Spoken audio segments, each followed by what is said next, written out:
الحمد للہ رب العالمین والصلاة والسلام علی سید الانبیاء المرسلین اما بعد فاعوذ باللہ من الشیطان الرجیم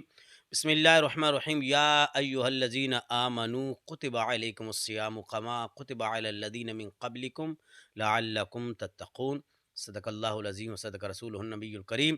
آج انشاءاللہ عز و جل ہم یہ سیکھیں گے کہ کن چیزوں سے روزہ ٹوٹتا ہے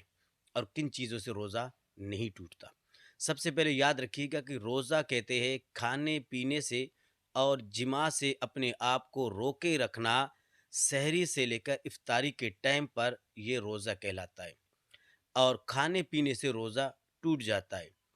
لیکن یہ یاد رکھیے گا کہ سرما لگانے سے روزہ نہیں ٹوٹتا، کان میں تیل ڈالنے سے روزہ نہیں ٹوٹتا، انجیکشن لگانے سے روزہ نہیں ٹوٹتا،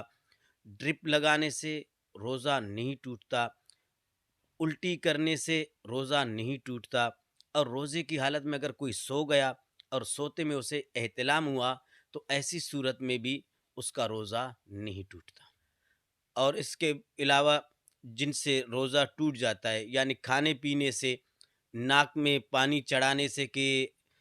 آخر تک پہنچے، یا کلی کرتے وقت غرغرا ایسی صورت میں کرنا کہ پانی حلق تک پہنچ جائے، ایسی صورت میں روزہ ٹوٹ جاتا ہے۔